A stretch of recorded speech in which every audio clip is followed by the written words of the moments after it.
¿Y qué onda, Horizonte? ¿Cómo estamos? Qué chido tenerte en casa un fin de semana más. Si tienes tu Biblia, ábrela a Marcos capítulo 14. Vamos a leer del 10 al 26.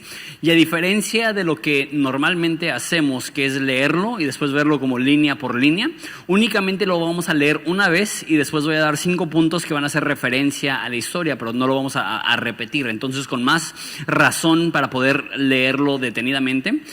Si tienes la Biblia en tu teléfono, estoy leyendo la NTV para que puedas tener la misma versión. Y si no está en pantalla, o puedes seguirme en tu Biblia física. Dice así, Marcos 14:10. Entonces Judas Iscariote, uno de los 12 discípulos, fue a ver a los principales sacerdotes para llegar a un acuerdo de cómo entregarles a Jesús a traición. Ellos quedaron complacidos cuando oyeron la razón de su visita y le prometieron darle dinero. Entonces él comenzó a buscar una oportunidad para traicionar a Jesús.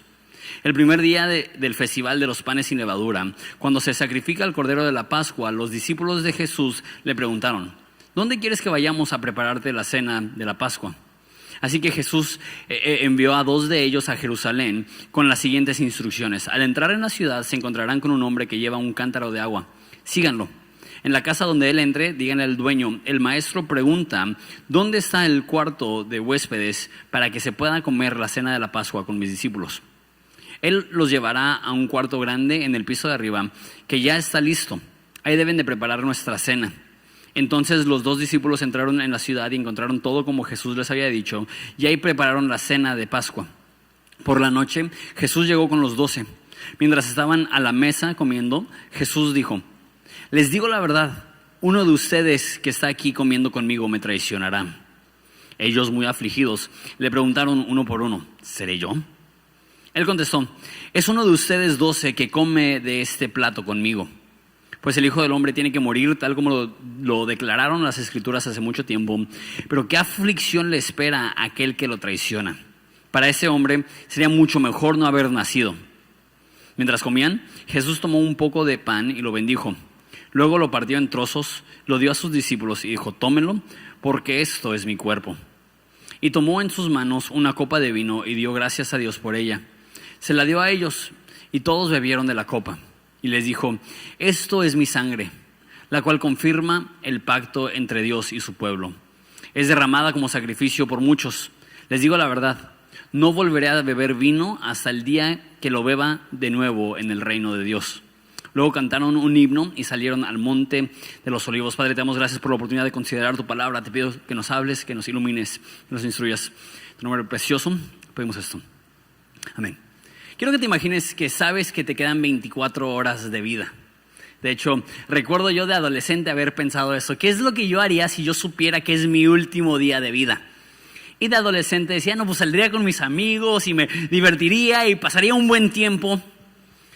Pero ahora de adulto me pregunto, si yo supiera que iba a morir, ¿tendría la capacidad de comer? ¿Tendría la capacidad de salir con mis amigos? Y más en el caso de Jesús. Nada más para darte una idea de la línea de tiempo. Esa es la noche que Jesús es entregado, que pierde su libertad, y está a 24 horas de ser asesinado, de ser torturado, de ser mutilado, de todas las cosas que va a atravesar Jesús. No sé, si yo supiera que en 24 horas me iban a azotar, iba a atravesar una crucifixión, ¿qué es lo que haría? Sin embargo, se me hace tan interesante que lo que Jesús hace la última noche de libertad que Él tiene es cenar con sus amigos. Nos demuestra un poco de la importancia que Jesús le da a la comida, de la importancia que Jesús le da a las amistades, de la importancia que Jesús le da a conectar con sus amigos en el contexto de una cena. A Jesús le encantaba comer. Un pastor dijo, quién sabe si le creo, pero es curioso que lo dijo, que todas las historias de Jesús son o Jesús yendo a comer, Jesús comiendo o Jesús saliendo de una comida. Otro pastor dijo que si comes como Jesús, pero no caminas como Jesús, vas a terminar pareciéndote a Buda. Porque a Jesús le encantaba comer. De hecho, sus críticos decían que él era un glotón y un borracho. Y aunque la Biblia dice que Jesús no pecó, y la Biblia dice que el emborracharte y la glotonería son pecados que nos demuestran que Jesús no lo hizo, ¿cuánto tienes que comer y beber para que la gente te llame un glotón y un borracho? Esa es la realidad de Jesús. A él le encantaba la comida. Y su último día de vida, él lo utiliza comiendo con sus amigos. La pregunta es ¿por qué? ¿Por qué pudiendo haber hecho cualquier otra cosa? ¿Por qué no dice, ok, voy a morir? Entonces voy a citar a todo el reino de Israel. Y voy a dar una última predicación y un último mensaje, un último milagro. Pero no. Él dice, quiero pasar mi última noche celebrando, porque es la cena de la Pascua, es una celebración, celebrando con mis mejores amigos, comiendo con mis mejores amigos. ¿Por qué? Tengo 5 puntos para nosotros el día de hoy, enfocados en la última cena que Jesús tuvo con sus discípulos. El primero es que el comer es una religión. El comer es una religión. Y eso lo digo porque algo tiene de espiritual comer. Hay un versículo que dice que todo lo que hagas, ya sea comer o beber, lo hagas para la gloria de Dios. ¿Qué significa eso? Que es posible comer de tal forma que Dios es glorificado. Es posible que el comer sea un acto de adoración. Creo que este es un buen mensaje para el Día del Padre. Porque al rato, cuando salgamos de aquí, y primero Dios nos invite nuestra familia a un bistec digno de los padres que somos, ¿qué podemos decir? Esto es un acto de adoración. Esto es una experiencia espiritual. Es muy extraño, la Biblia habla tanto del comer. En Génesis, la forma que el humano era inmortal es que comían del árbol de la vida. En Apocalipsis, la forma que tú y yo seremos inmortales es que comeremos del árbol de la vida. La culminación de la historia humana es algo que se llama la cena de la boda del Cordero. Y una de las promesas que Dios nos da es que después de la resurrección de los muertos, dice, y ya no habrá más hambre. En la eternidad no tendremos hambre. ¿Por qué? Porque Jeremías dice, en aquel momento Dios mismo preparará un banquete de carnes finas y vinos añejos. No sé tú, yo le doy gracias a Dios que no es vegano. Si eres vegano, bienvenido a Horizonte, te amamos. Te amamos particularmente porque a la fiesta que te inviten a ti hay más carne para nosotros. Me encanta el pensar que Dios va a preparar en aquel día una cena de carnes finas y vinos añejos. Ese rollo de conectar con sus discípulos y también un día de conectar con nosotros a través de la comida. No sé si lo sentiste, la nostalgia con la que habla Jesús. Y dice, no volveré a beber vino con ustedes hasta que entre a mi reino. Que era para él tan especial compartir esos momentos íntimos con sus discípulos. De repente pensamos que los actos espirituales son los más extravagantes. El vender todo lo que tienes y dárselo a los pobres, el irte de misionero a África, el morir como mártir, ¿no? Todo eso pues, obviamente es espiritual. Pero también hay algo sumamente espiritual de celebrar a Dios en los momentos cotidianos. Eso es lo que estaba haciendo Jesús. Dice que tomó el pan y habiendo dado gracias lo partió. Que tomó la copa de vino y habiendo dado gracias la tomó. Que para Jesús era un acto espiritual la comida porque era un momento para ser agradecido. Pero también no solamente era un momento de conexión con Dios, era un momento de conexión con sus amigos. ¿Qué le estaba pasando? Como ya dije, esa última tarde con sus amigos, porque el comer no solamente es para ingerir nutrientes, el comer también es una oportunidad para conectar con otras personas. Creo que la comida puede ser sagrada cuando esa comida te lleva a conectar con otros humanos, con otras personas, te lleva a conectar con Dios. No creo que tiene nada de espiritual comer McDonald's en tu carro, ¿no? En el drive-thru. Pero cuando tienes una cena con amigos que amas y abres tu vida y abres tu hogar y abres tu corazón, es algo cotidiano, es algo tranquilo, es algo normal, pero es algo que no deja de ser espiritual. Y me vuela la cabeza que Jesús optó porque su última noche fuera una experiencia así. No algo extraordinario, algo tranquilo, con sus amigos en el contexto de una cena.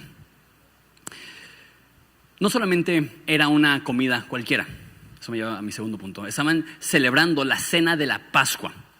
Y la Pascua es cuando celebraban la libertad de la opresión, la libertad de la esclavitud. Entonces el segundo punto es libertad en medio de la opresión. ¿Por qué? Porque ellos estaban celebrando la Pascua que representa la libertad, pero Israel, cuando nació Jesús, tenía 400 años siendo dominado por otras naciones. No eran libres, eran esclavos. Sin embargo, aún ellos siendo esclavos, celebran una libertad. ¿Qué me demuestra eso? Que es posible que en tu entorno y en tus circunstancias haya opresión y adversidad y dolor y dificultad, pero que en tu interior puedas seguir comiendo y celebrando y disfrutando una libertad interna que es mayor aún que lo que puede presentarte tu circunstancia. Y a lo mejor tú estás atravesando algo que a la persona promedio les quitaría el hambre. A lo mejor tú estás pasando algo que a la persona promedio les llenaría de desesperación y de frustración y de desesperanza y de agüite y de dolor. Pero hay algo increíble. Cuando como Jesús puedes estar en la víspera de tu muerte y aún así estar celebrando. Y aún así estar con amigos. Es algo increíble. No solamente Israel estaba oprimido y aún así estaba celebrando, Jesús estaba a horas de ser arrestado y a 24 horas de ser asesinado y está celebrando. Es una actitud increíble. Es una paz interior que tus circunstancias exteriores no te pueden robar. Esa es mi petición para cada uno de nosotros.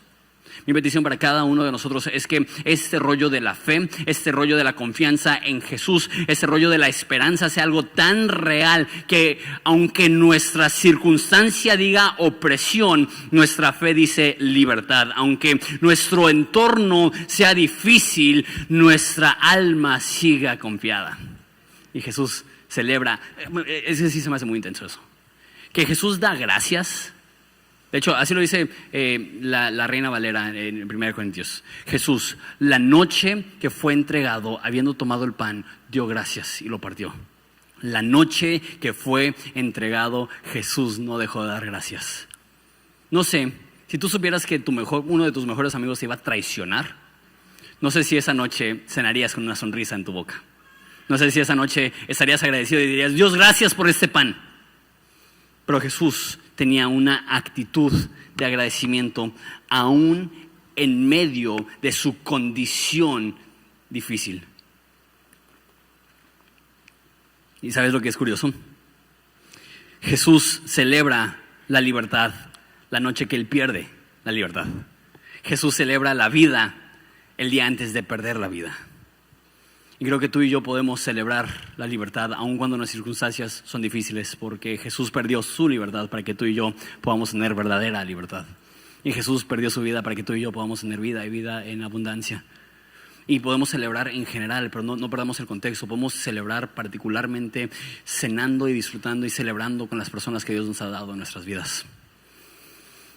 Ahora, en esta cena sucede algo muy curioso, que es que están cenando y Jesús como que balconea a Judas. Porque el contexto es que Judas, justo antes de la cena, va con los principales sacerdotes para negociar la entrega de Jesús. Y es lo que nos dice la Biblia, que él quiso ver cuánto le podía sacar a los líderes religiosos para que él pudiera entregar a Jesús. Negocia la traición de Jesús y en ese contexto llega a cenar.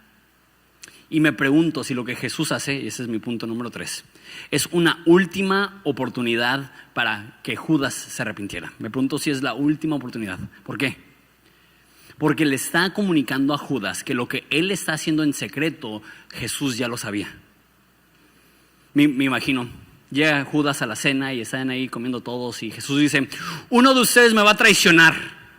Y Judas así como que, sudando frío. ¿Cómo supo? Y de repente dice que uno por uno empiezan a decir, seré yo, Señor, ¿no? Empieza Pedro, seré yo, Señor. No, Pedro, no eres tú. Y Juan, seré yo, Señor. No, Juan, todo bien. Y así uno por uno hasta el final y llega Judas al último y dice, seré yo, Señor. Y Jesús así como que, pues eres el último, Judas. ¿Quién crees que va a ser? y para acabarla, dice, el que esté comiendo de mi plato conmigo, así me va a entregar. Me imagino a Judas como...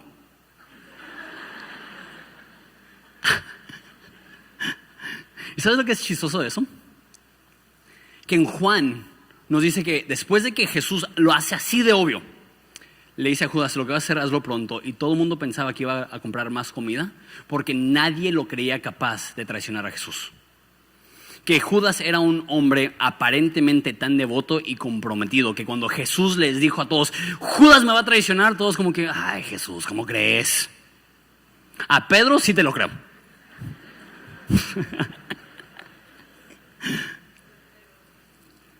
Tomás quizá, pero Judas neta, él es el más devoto, él es el más comprometido. Te digo, cuando Jesús le dijo, tú me vas a traicionar, ninguno de los discípulos le creyó. Así de bien esa la reputación de Judas. ¿Sabes qué es lo que me demuestra eso? Es posible engañar a todo mundo, pero a Dios no se le engaña. Y cuando tenemos pecados ocultos, es posible que todo mundo te evalúe como un cristiano devoto, pero Dios sabe la verdad. Y de repente Dios se acerca a ti y Dios te dice en amor, como lo hizo con Judas, yo sé perfectamente lo que estás tramando. Y no lo hace para humillarte y no lo hace para exponerte, lo hace para que sepas que no lo estás engañando.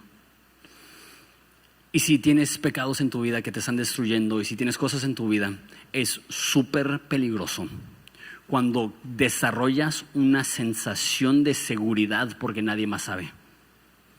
Tienes este pecado oculto, pero todos los demás dicen, ay, qué buen cristiano eres. Ay, qué comprometido eres. Ay, qué disciplinado eres. Y de repente te la crees. Y dices, wow, pues sí estoy chido. Pero Dios conoce el corazón. Y sé que de repente, como digo, hay personas que esconden cosas que les están comiendo el alma. Dios sabe. Y creo que Jesús en su misericordia, es posible, le está dando una última oportunidad a Judas. Que diga así, lo siento. Vengo saliendo de una junta donde puse precio a tu vida. Perdóname, pero no mereces esto.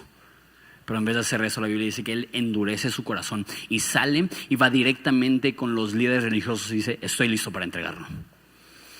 Cuando Dios expone tu pecado, no dejes que eso te endurezca. Permite que eso te ablande para que puedas llegar a un arrepentimiento y quizá eso sea lo que salve tu vida. No sé qué hubiera pasado con Judas, el hubiera no existe. Pero como quisiera, la Biblia dice que Dios no quiere que nadie se pierda, sino que todos procedan al arrepentimiento. Me pregunto si esa era la última oportunidad que Jesús le estaba dando a Judas, que después de lavarle los pies, después de orar por ellos, dice, yo sé lo que tramas, Judas, yo sé lo que tramas. Y que Judas dijo, sí, que esa jamás sea nuestra actitud, sino que como David, cuando es expuesto su pecado, que se arrepintió. De la misma forma, cuando tú y yo salen a flote las cosas de nuestra vida que nos avergüencen, que sea la oportunidad para hacer las paces con Dios, para retomar nuestro camino, para regresar a ese puesto, a ese lugar de intimidad con Dios. Judas no lo hizo. Y Judas se va y Jesús continúa la cena y empieza a dar unas indicaciones curiosas. Toma el pan y dice, este pan es mi cuerpo. Y toma la copa y dice, esta copa es mi sangre. Cuarto punto que tengo es que la Santa Cena, para Jesús la última cena, nosotros lo llamamos la Santa Cena. Punto número 4, la Santa Cena es recordar la muerte de Jesús. La Santa Cena es recordar su muerte. Históricamente, la Santa Cena ha sido el punto más importante de las reuniones cristianas. Por 2000 años de historia cristiana, no había acto simbólico en el contexto de iglesia más importante que la Santa Cena. Y me preocupa un poco que en el siglo XXI, en el cristianismo mexicano evangélico, siento que se ha perdido un poco la importancia de la Santa Cena. Que lo que Jesús dice, cada vez que comes de este pan y bebes de esta copa, la muerte del Señor anuncias hasta que Él venga. Y es una oportunidad de tener no un simbolismo vacío, sino una consideración profunda y un agradecimiento por el sacrificio que Jesús hizo por nosotros. Y sé que es difícil, porque de repente puedes tener 1000 cosas en la mente y puedes estar pensando quizá en la alabanza o puedes estar pensando en el mensaje. Eso es en los mejores casos. En los peores casos puedes estar pensando en lo que vas a hacer cuando salgas de aquí. Puedes estar pensando en los problemas que tuviste en la semana, en tu trabajo o con tu familia. Y tienes la mente en otro lugar y tienes los elementos de la Santa Cena en tu mano, pero tu mente está en otro lugar. Debe de haber una seriedad y la Santa Cena debe ser un momento solemne. Y como digo, es difícil también eso en el contexto de Horizonte. Porque Horizonte es una iglesia súper alivianada, súper informal. No somos súper solemnes. Y luego también la forma, no soy muy fan de la forma que se hace la Santa Cena, pero pues quizá la forma más práctica de hacerla en un contexto así de grande. No sé, el que sea una saladita y el que sea jugo de uva. Para mí es como que pudimos haber escogido cosas menos serias. Si alguien te invita a su casa, dice, pásale, bienvenido. Oye, ¿te sirvo un vaso de jugo de uva? Tú dices, ¿estás en la primaria? Pero bueno, entiendo que es difícil darle la seriedad que amerita. Pero mi petición a ti, cada primer domingo del mes tenemos Santa Cena.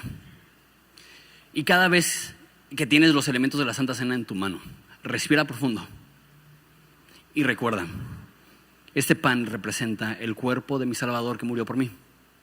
Y así como fue roto para ser colocado en ese traste, para ser repartido, el cuerpo de Jesús fue roto. Y así como lo meteré a mi boca y lo moleré con mis dientes, así también la Biblia dice que Jesús fue el Cordero de Dios inmolado por los pecados del mundo. Y así como tengo esta copita de jugo que representa el vino y la sangre de Jesús, puedes pensar, el inocente derramó su sangre para que yo pudiera obtener perdón. Y darle ese nivel de solemnidad y seriedad a la Santa Cena. También, como dije, siempre lo hacemos el primer domingo del mes.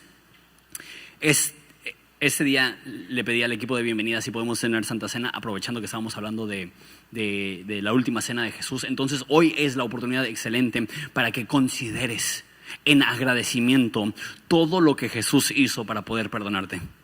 La Santa Cena es algo que se debe de hacer con la máxima atención, seriedad y agradecimiento por lo que Jesús ha hecho. Punto número 5, con eso termino. Ha sido cortito el mensaje, pero todo bien. Nadie se queja de un sermón corto. Y menos en Día del Padre, ¿no? Todos los papás así como, vámonos a tener una experiencia religiosa en el restaurante. Punto número 5. Jesús dice, esta es la copa del nuevo pacto en mi sangre. La Santa Cena representa un nuevo pacto entre Dios y el hombre. Déjame explico esto. Hay personas que creen que la forma que el humano se relacionaba con Dios en el Antiguo Testamento, antes de la vida de Jesús, y la forma que los humanos se relacionan con Dios en el Nuevo Testamento, después de la muerte de Jesús, es diferente.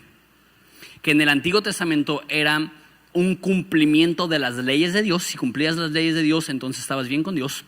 Y en el Nuevo Testamento es un cumplimiento con la fe. Que en el Antiguo Testamento es qué tan obediente puedes ser, y en el Nuevo Testamento es cuánto puedes confiar en el sacrificio de Jesús. Sin embargo, la Biblia nos dice que no es así. La Biblia nos dice que Abraham le creyó a Dios y le fue contado por justicia. Entonces, en el Antiguo Testamento, la forma que la gente estaba bien con Dios no era a través del seguimiento de las leyes. La forma que la gente estaba bien con Dios era igual que tú y yo, a través de la fe. La diferencia entre las personas antes de Jesús es que su fe era que Dios iba a mandar a un Mesías a solucionar su problema del pecado, y tu fe y mi fe es que Dios efectivamente ya envió. Entonces, para ellos era una fe en el futuro, y para ti y para mí es una fe en el pasado. Pero desde siempre la forma que la gente está bien con Dios es a través de la fe en esa figura del Mesías que iba a resolver el problema de nuestro pecado. Entonces, ¿por qué Jesús habla de un nuevo pacto? La diferencia entre el Antiguo Testamento y el Nuevo Testamento es que aunque la gente tuviera fe en Dios, no significaba que tenían acceso a Dios. En el Antiguo Testamento la presencia de Dios descansaba en el templo. Y en el templo había un cuarto sagrado que se llamaba el lugar santísimo, y únicamente podría entrar en el lugar santísimo el sumo sacerdote una vez al año. Y era un acto súper meticuloso, donde tenía que haber una confesión de pecados, una serie de sacrificios, un lavamiento para estar bien espiritualmente para poder entrar al lugar santísimo. Y tenía una campana en su tobillo y una cuerda amarrada a su tobillo, porque si no había pasado bien el rito de purificación y entraba al lugar santo y no estaba listo, moría. Y ahí si dejabas de escuchar los campanazos, pues ya lo jalaban del tobillo para sacarlo del lugar santísimo. Ese era el único acercamiento humano con Dios en el Antiguo Testamento. Una vez al año, súper protegido, súper cuidadoso. Esa era la forma de entrar al lugar santísimo. Pero cuando muere Jesús, la Biblia nos dice que la cortina del lugar santísimo se rasga de arriba para abajo. Y cuando la sangre de Jesús es derramada, Jesús dice: esta copa es la nueva copa en mi sangre, derramada, dice la Reina Valera, por remisión de pecados, para remover nuestros pecados. Porque en el Antiguo Testamento la gente podría estar arrepentida y creyendo en un suceso futuro, pero Jesús aún no había muerto, entonces sus pecados no habían sido removidos. Para ti y para mí, Jesús ya ha muerto. Entonces el momento que creemos en Jesús, no solamente nos perdona en el sentido que dice: chido, cuando mueras vas a ir al cielo, sino que nos limpia. Su sangre derramada es para remisión, para remover los pecados que tú y yo tenemos, a tal grado que para ti y para mí la experiencia que ahora tenemos con Dios, la Biblia dice que podemos acercarnos confiadamente al trono de gracia para encontrar oportuno socorro.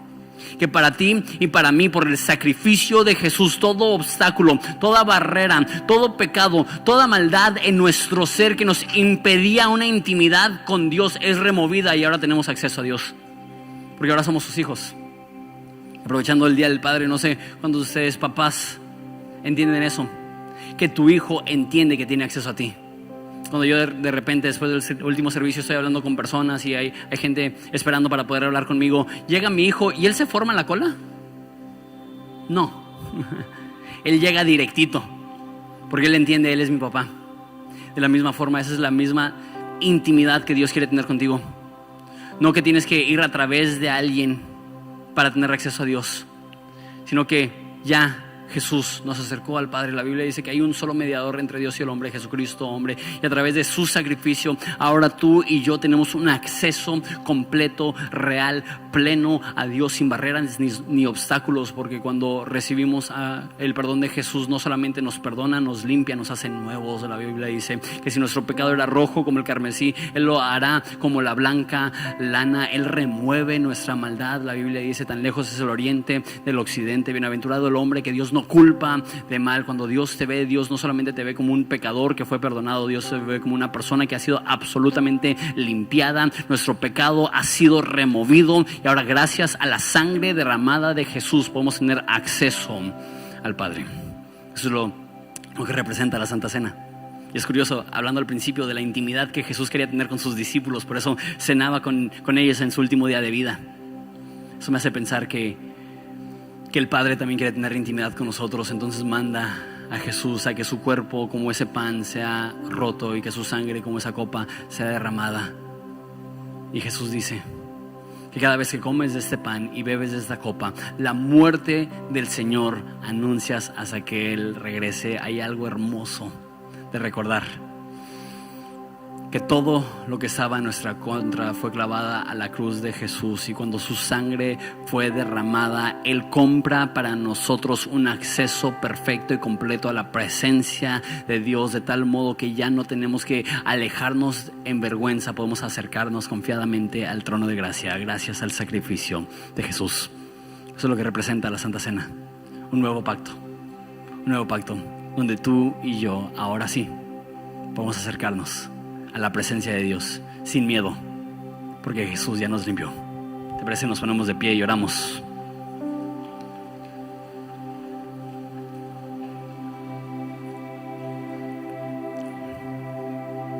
Padre, te damos gracias por esta realidad